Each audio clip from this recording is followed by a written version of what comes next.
Hello students, welcomes to अवेल online. अवेल online में आपका स्वागत है। तो आज हम देखेंगे स्टूडेंट्स कि रोज थ्योरम क्या है। और बहुत सारे स्टूडेंट्स को बहुत सारी प्रॉब्लम आती है रोज थ्योरम में। तो आप कैसे हो? मेरे ख्याल से सभी ठीक होंगे। तो आज हम क्या करेंगे, बहुत ही इंपॉर्टेंट टॉपिक डिस्कस करेंगे और वो है रोल्स थ्योरम। और इसके बाद वाले वीडियो में हम देखेंगे कि मीन्स वैल्यू थ्योरम यानी मध्यमान प्रमेय क्या है। तो रोल्स प्रमेय यानी रोले का प्रमेय और मध्यमान प्रमेय दोनों ही बहुत इंपॉर्टेंट है। तो आज हम ये दोनों चीजें डिस्कस करेंगे और देखेंगे कि रोले प्रमेय क्या है और मध्यमान प्रमेय क्या है। ठीक है ना। तो रोले प्रमेय क्या एक्चुअल में रोल्स थ्योरम है। और रोल्स थ्योरम क्या है स्टूडेंट्स, हमने जैसा नाम लिखा हुआ है रोल्स प्रमेय, रोल्स जैसा नाम है, इसे मैथमेटिशियन दिया था रोल्स ने। और इस थ्योरम के अनुसार क्या होता है कि रोल्स थ्योरम जब बात आती है तो बहुत सारे लोगों को लगता है बहुत टिपिकल टॉपिक है, पर बिल्कुल टिपिकल नहीं, बहुत ही सिंपल सा टॉपिक है। और इसमें क्या करना है देखो स्टूडेंट्स कि सबसे पहले हम थ्योरम की बात कर ले कि थ्योरम क्या बोल रहा है। ठीक है ना। फिर हम समझते हैं कि थ्योरम का मतलब क्या है, वो भी समझते हैं। तो रोल्स थ्योरम के अनुसार let a function F defined a, b to r such that एक फलन है f a से b में, a, b से r में इस प्रकार परिभाषित है कि नंबर 1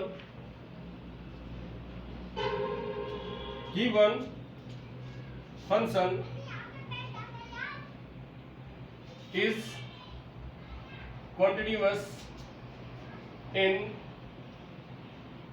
continuous in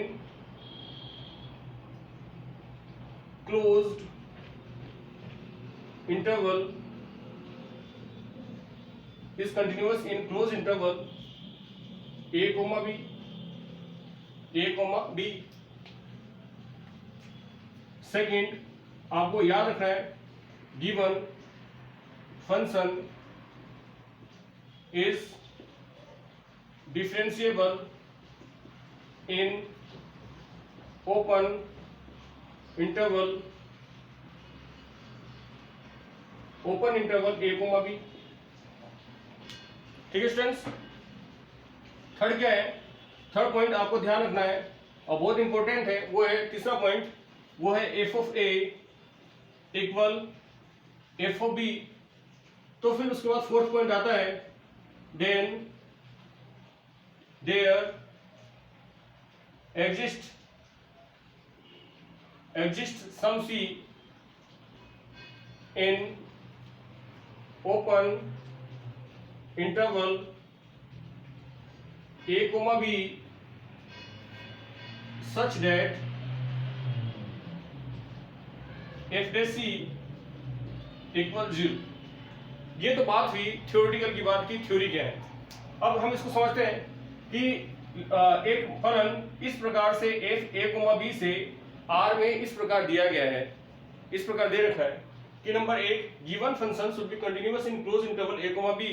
दिया गया फलन a, b, अब ये कौन सा इंटरवल है, ये है कौन सा, क्लोज इंटरवल यानी बंद अंतराल। और उसमें a, b दो बिंदु दे रखे हैं a और b।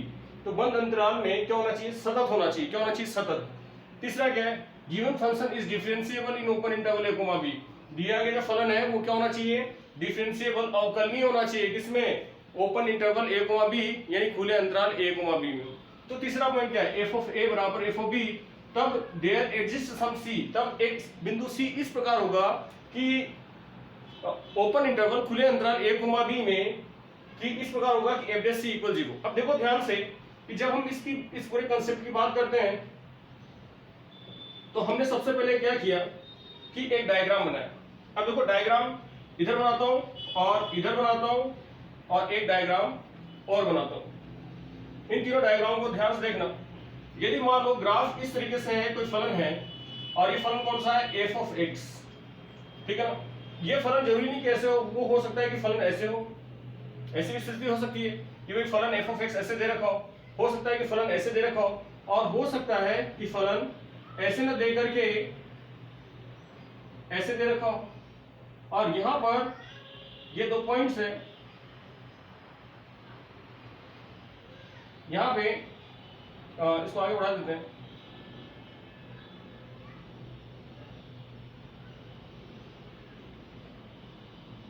ठीक है ना, ये पॉइंट है x इक्वल a और x इक्वल b, ठीक है ना भाई, x इक्वल a और x इक्वल b। अब इसको थोड़ा सा और मॉडिफाई करते हैं, ठीक है ना, ये अब आप देखो ध्यान से कि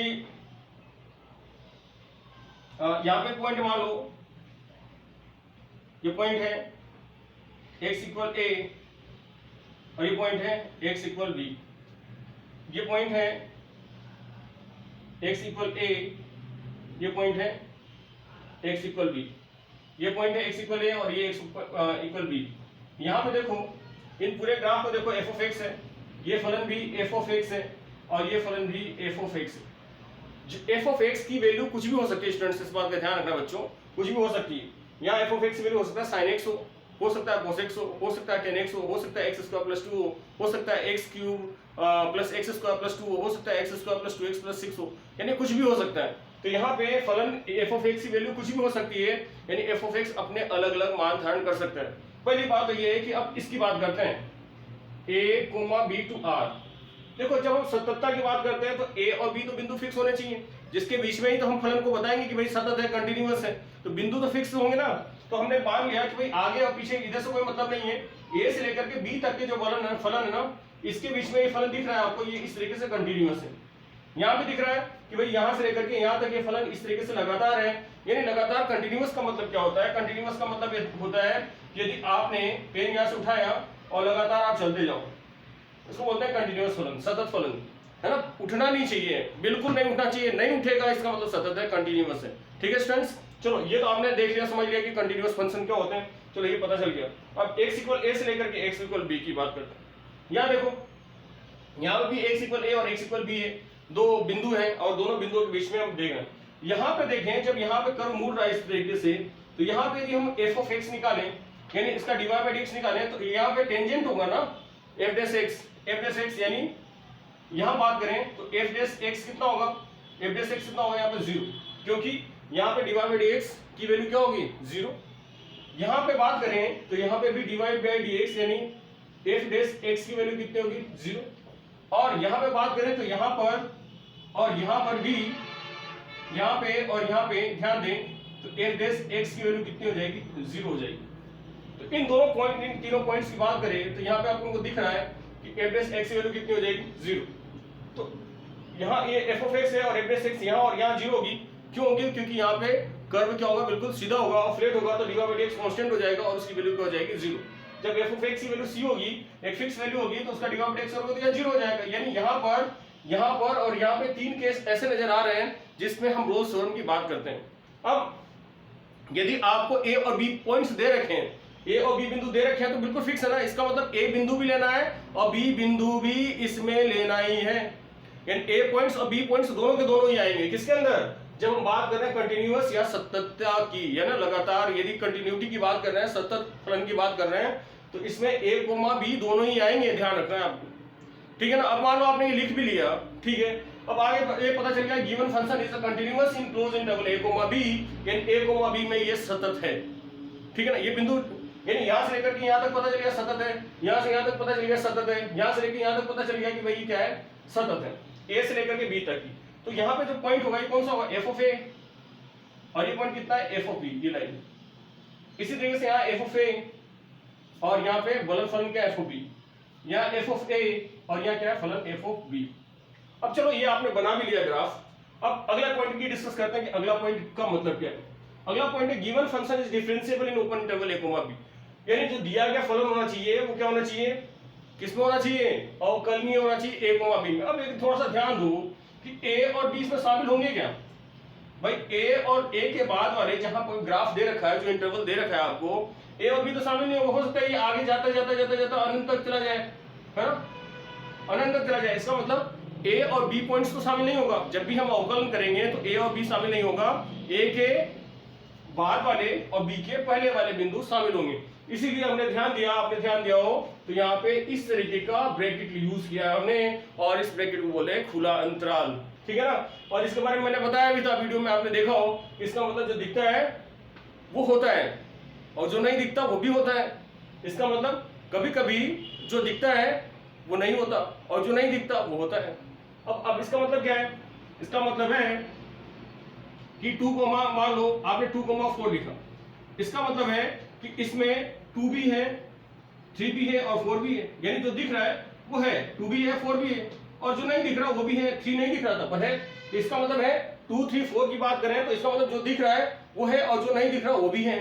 अब इसकी बात करें 2,4, तो आप समझो इस इंटरवल्स का मतलब है यहाँ पे 2 है और 4 है, दिख रहा है पर ये नहीं है, मतलब इसके बीच वाली वैल्यू केवल है, यानी 3 शामिल है इसमें। जो दिख रहा है 2 और 4 ये नहीं है इसमें शामिल, ठीक है ना। 2 से बड़े और 4 से छोटे इस वैल्यूज जो हैं वो इसमें शामिल है स्टूडेंट्स, ठीक है ना। ये तो क्लियर हो गया होगा मेरे ख्याल से। तो चलो ये भी हो गया। अब आपको क्या करना है, एफ ऑफ ए और एफ ऑफ बी की वैल्यू चेक करनी है कि F of A F of B के बराबर है कि नहीं, तीसरे पॉइंट पे। तब हम बता रहे हैं कि देयर एग्जिस्ट सम सी, तब इस इंटरवल के बीच में कौन सा interval, open interval A comma B, यानी ए और बी के बीच में, ए एक पॉइंट है, बी दूसरा पॉइंट है, उनके बीच में कोई पॉइंट है, कौन सा, सी। तो एक बिंदु होगा सी, कौन सा इंटरवल, एक सी।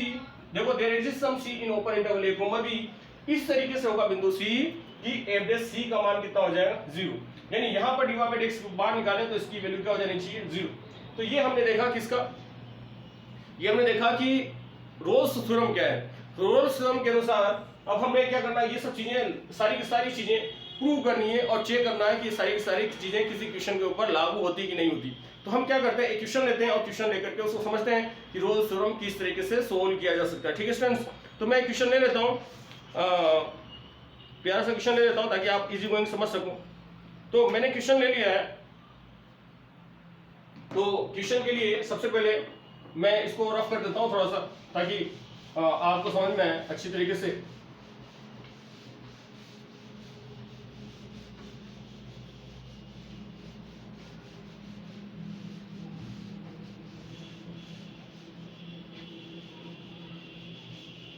तो आप यदि इसको समझो तो क्या करना है स्टूडेंट्स, देखो क्वेश्चन है F of x equal x square plus 5x plus 6, F of x equal x square plus 5x plus 6, और इंटरवल दे रखा है, इंटरवल है -3 -2, -3 -2। देखो इस क्वेश्चन को कैसे सोल्व करना है स्टूडेंट्स, बहुत ही अच्छा क्वेश्चन है और बहुत ही इंपॉर्टेंट क्वेश्चन है।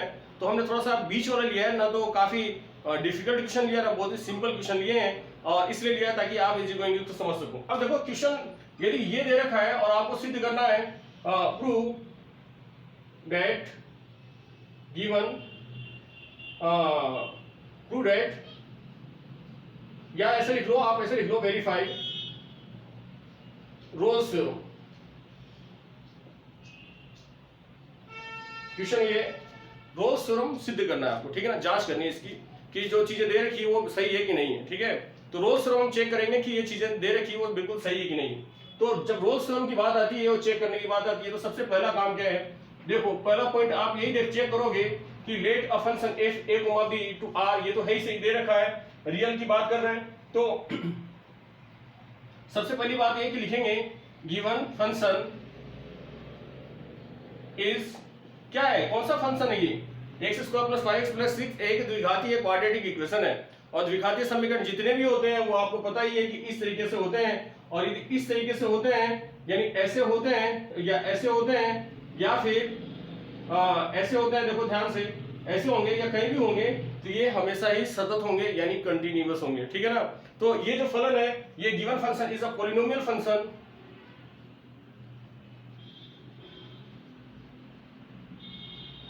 so it is continuous in closed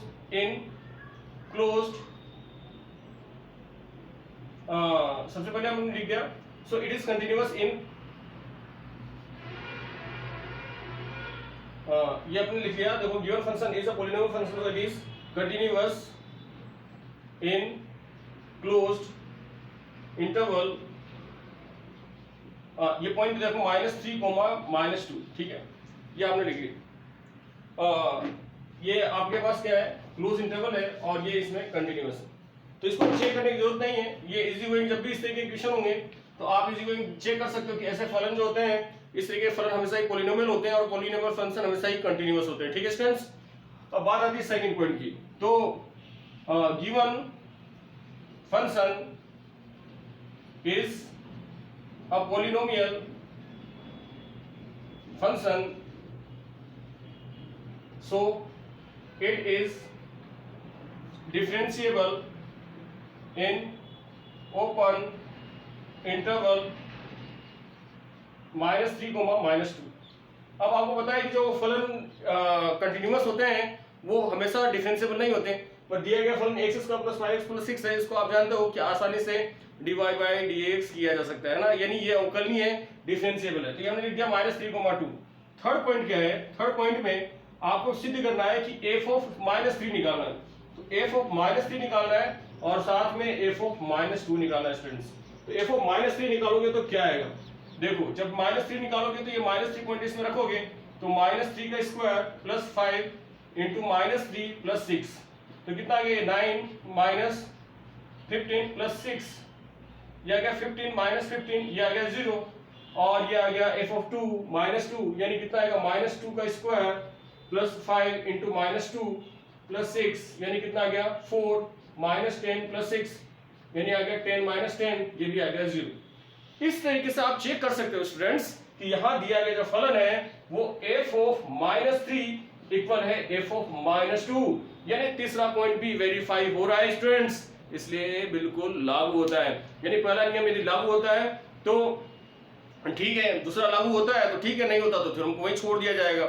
यदि तीसरा पॉइंट लागू नहीं होता, यदि इक्वल नहीं होता तो थ्योरम को यहीं छोड़ देते और आगे वेरीफाई करने की जरूरत नहीं होती। तो आगे क्या करेंगे? अगला पॉइंट है वो है फोर्थ, और फोर्थ पॉइंट में क्या करेंगे? देखो कि क्या लिखेंगे? देन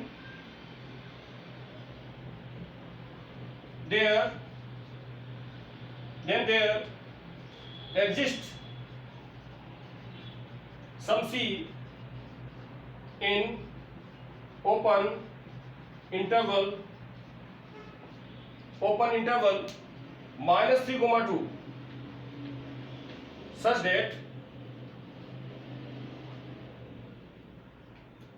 that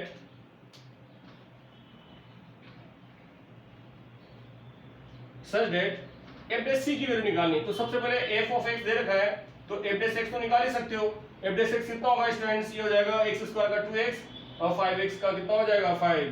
तो f dash c कितना होगा? c लिखोगे तो ये जाएगा 2c + 5 और इसकी वैल्यू हो जाएगी 0। ठीक है ना? तो यहां से जब c की वैल्यू निकालोगे तो c की वैल्यू आएगी -5/2। अब आप ये चेक करो कि -5/2 जो वैल्यू आई है यानी -2.5, ये वैल्यू -3 और -2 के बीच में है कि नहीं है? है ना? तो इसका मतलब बिलोंग्स कर रहा है किसको? बिलोंग्स कर रहा है -3, -2 को। यहाँ पे आपको ध्यान रखना है इंटरवल का, और वो है -3, -2, और उसके बाद लिखेंगे hence Rolle's theorem is verified. तो hence so Rolle's theorem is verified. ठीक है स्टूडेंट्स, इस तरीके से आप रोल्स थ्योरम को कर सकते हो, और रोल्स थ्योरम के क्वेश्चन यदि आएंगे तो आपके पूरे नंबर आने चाहिए। ठीक है ना?